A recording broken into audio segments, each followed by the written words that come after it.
Somehow, I found myself back in Orlando.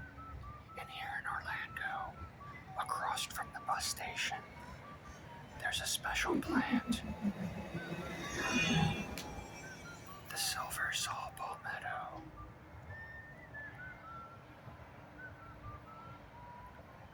It's a much more durable plant. You can see how different it is to the plant beside it.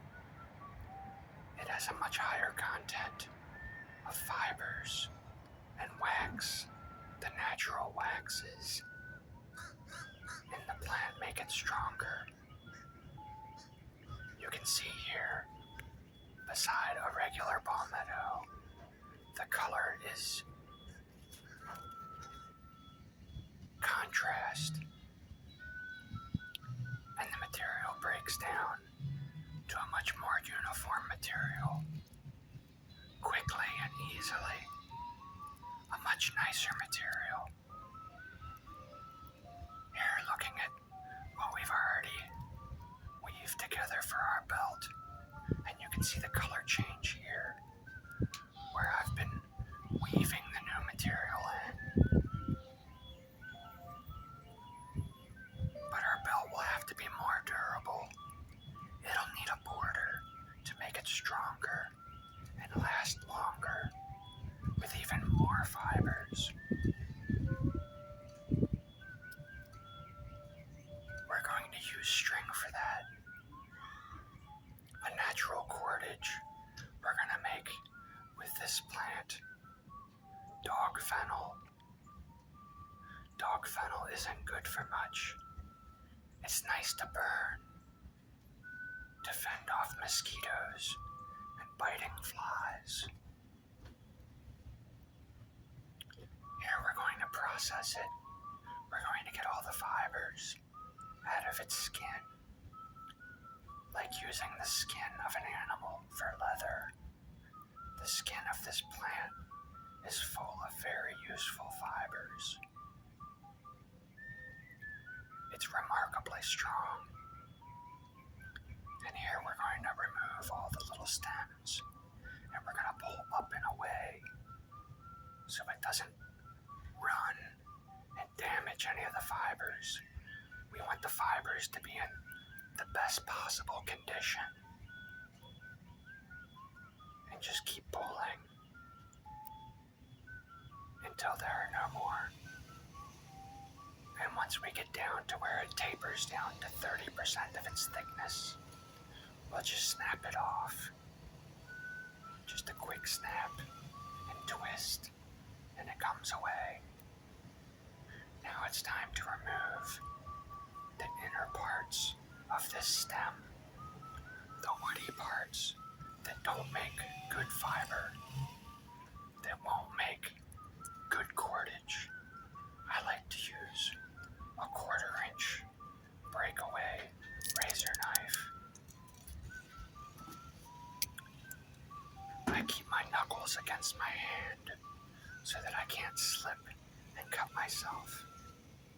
As hard as I push, my knuckles cannot go through my other hand. So once we get the cut started and the stem is split, the rest of the way can be done by hand, and we can put our knife away.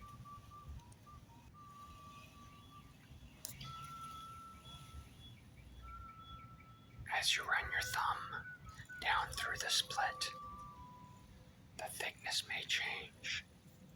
In order to mitigate this, you bend the thicker part, and the thicker part will become the thinner part. To make an even split the entire way down. And when the thinner part becomes a thicker part, you can see the pressure that I'm putting on it with my thumb. Now the other side is too thick, so I use my thumb to twist it, and it becomes thinner. Now once it's split, we'll remove the woody center, the woody part of the stem, that doesn't make good cordage. And it's done just by snapping a small edge, snapping a small portion, and peeling it away. Right here. Just snap it and peel it away. And you're left with this beautiful ribbon. A ribbon of perfect fibers. Perfect fibers for making cordage. And it doesn't take long. It goes pretty quickly. And you end up with a pile of nice fibers from a plant that is a pest plant that many say has no value.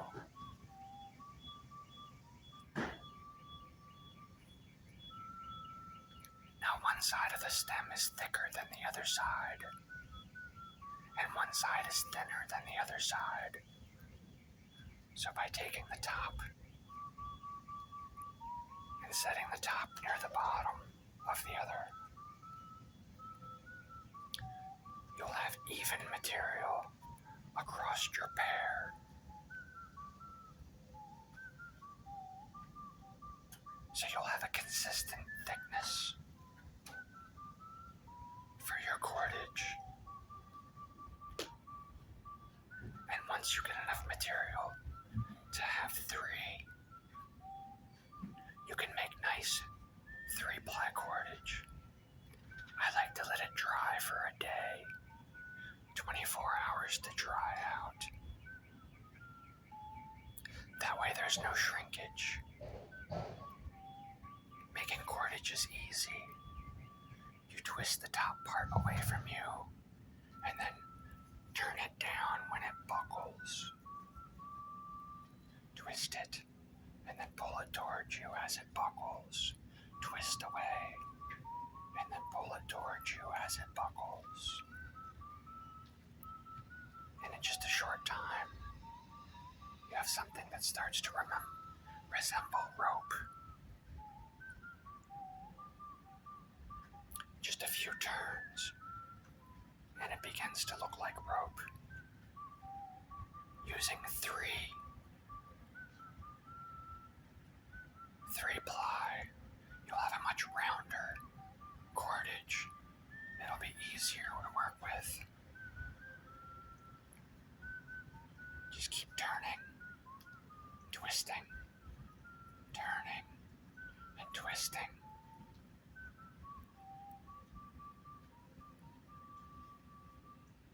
As it buckles, you pull it towards you and then twist it away.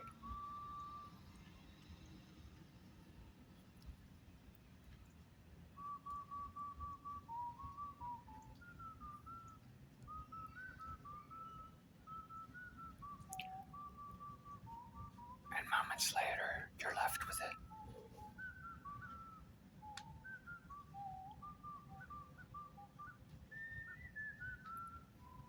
Beautiful cordage. It's not perfect, but that's okay. And in no time, you'll have over a foot. I believe I'm going to need 12 feet for this project. And in a short time, we'll assemble the belt. Make sure to like and subscribe to come back and see the belt being finished. Thank you.